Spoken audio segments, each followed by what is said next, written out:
it's Sue. Welcome back to my channel.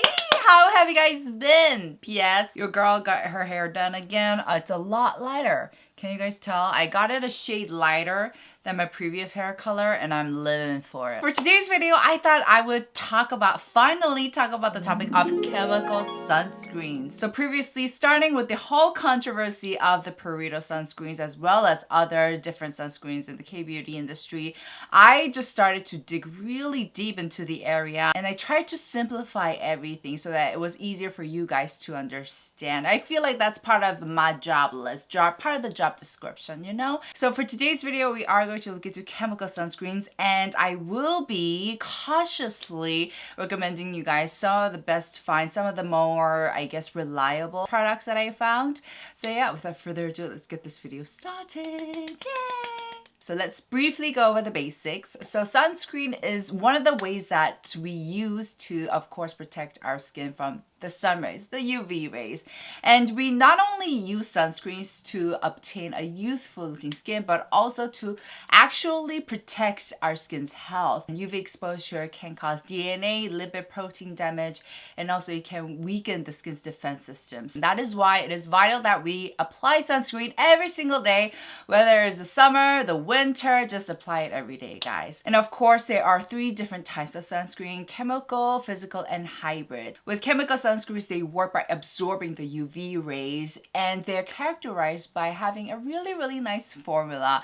Physical sunscreens work by deflecting or blocking the UV rays from entering our skin, and they're very known for their pasty ass, stiff ass formula, which I'm not a big fan of, I'll be honest. Hybrid sunscreens basically is a combination of chemical and physical UV filters. So they're a combination of these 2 mechanisms. In my latest video regarding SPF, I dug deeper into looking into physical sunscreens, and I did kind of say that physical sunscreens are the ones that I will be sticking to, but gosh guys, I can't with the stiff formulas, so I had to reach out for chemical sunscreens. Now, as I was digging deeper into chemical sunscreens, you know, I noticed that it was a lot more complex than physical sunscreens, because not only have you seen that controversy surrounding the SPF, the claimed SPF and whatnot, but I've also noticed that there are a lot of controversy surrounding the ingredients itself, the chemical ingredients itself. For example, avobenzone has been found to break under sunlight, and oxybenzone has been found to cause skin allergies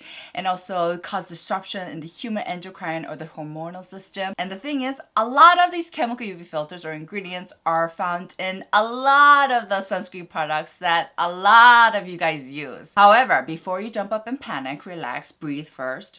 I just want to remind you guys that some of these ingredients like octinoxate and homosalate have been approved by the FDA and other countries to be used. So it's just like, you know, if the country's approved of it, I mean, that sounds good enough for me, you know, it sounds reliable. And also, I just want to say regarding these studies that question the safety of these chemical ingredients, some of them don't reflect the reality. For example, a lot of these tests are carried out with rats, or they use an amount of sunscreen that's too much that just doesn't reflect reality. And also, it's not just these chemical filters that are facing these controversies. Physical filters are also facing some questions. For example, in the study, they found some cardiovascular and pulmonary changes in rats on inhalation of products containing titanium dioxide nanoparticles. And besides, experts are saying that the benefits of wearing a sunscreen 100% outweighs any certainty or doubts regarding the safety of these products. So it's just better to go ahead and wear that sunscreen, because we know for a fact that the sun is our greatest risk.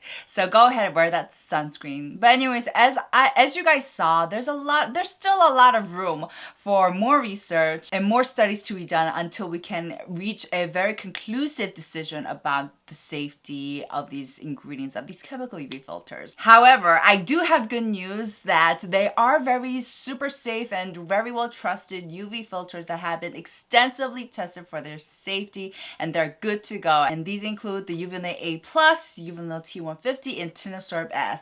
All of these ingredients have been tested for their safety. They're super stable in the sunlight. They don't get absorbed into the skin. skin. They don't cause any disruption in the hormonal levels. They're just good to go, good to go. So after doing some extensive research, P.S. please go ahead and press that like video. I narrowed down a couple of products that I felt are more safe and reliable to use. Not to say that the others aren't. Don't throw them away. I think it's okay to keep on using them. But if you are on a hunt for a new one, I do recommend these. And you know, it's like, it's better to be safe than sorry. And why not reach out for these better filters when you do have the options to, you know? I chose these products based on these 4 factors. The first one is that the formulation had to be smooth and good. Because like I said, guys, I can't with the pasty ones. Second, it had to have a good balance of UVA and UVB filters. So it had to be broad spectrum. Third, it had to have a relatively minimum or 0 numbers of these controversial chemical filters. And the last factor was that they have been tested extra for their SPF ratings, or these are just by brands that I actually trust and rely on. The first sunscreen that I do recommend is this one right here. This is by Cosrx Aloe Soothing Sun Cream. And I just have to mention, guys, that this has been out for a really long time. I don't know if you guys remember, but I think it's been like a couple of years since this has been released. Now, this is a hybrid sunscreen, which means that it has a combination of chemical and physical filters. But let me just explain to you guys how the formulation is. So it's definitely a very smooth, nice, pleasant one, but it is one that I would recommend to drier skin types, combination skin types, because I do remember when this first came out and I had oilier skin back then, I just felt like this was a bit too heavy for my oily ass skin. But now that I have more dry skin types, it does very well. But it really does blend out well, no stiffness, no tackiness. It does carry a very peculiar scent, I must add. It kind of smells like Play-Doh, like sweet Play-Doh. Do you guys know how Play-Doh smells like? Yeah, it reminds me of Play-Doh, but it's not, I mean, I can live with it. I can live with it. It does give you SPF 50+, PA+++, and let's look at the ingredient list. So it does contain octinoxate, which is one of the controversial. I say it in quote unquote because I don't think that they're necessarily dangerous filters. I just think that there needs to be more research on it. But anyways, it does contain octinoxate, but it also contains tinosorb S. Tinosorb S does provide both UVA and UVB protection, which is really good. And tinosorb S is also an ingredient that's photostable, so it won't break down under sunlight. It also contains a UV filter called Insulisole, which to be honest, I haven't really heard about much, but the good news is that it does have a very safe profile, so it's good to go, and it's water soluble, so it is one of the ingredients that will make the formula a bit more lighter, more pleasant for oily skin type to use. It also contains the ingredient Neoheliopan E1000 that provides UVB protection and a bit of UVA protection. And last, it contains titanium dioxide, which is great for UVB protection. So this has just a great list of UV filters, and the formula is great, and it's Cosrx, so it's pretty affordable. So I honestly, this was like a rediscovery of this great product by Cosrx. Next, we have the Espar Fresh Water Splash Sunscreen SPF 50+, PA++++. Now, unlike their latest release, which is the Cica Toner Cream that only had titanium dioxide, this green one, the Water Splash one, has an array of really great new safe UV filters that I thought was great. As for the formula, this actually I recommend to all skin types. It's really light, refreshing, and it even has a bit of that gel texture, if you will. However, for me personally, this did ball up throughout the day, especially when I had the mask on, and I think it's due to the kind of gel texture that it has. But apart from that, I see no downside of this, especially when it comes to the formulation. It's so pleasant. I do recommend it for all skin types, like I said. Now let's also take a look at its ingredient list. So this has Uvanil A+, which is great for UVA protection. Like I said, guys, UVA rays are the ones that cause sunspots, wrinkles. So we really want to avoid that at all costs. It also has Uvanil T150, which is great for UVB protection.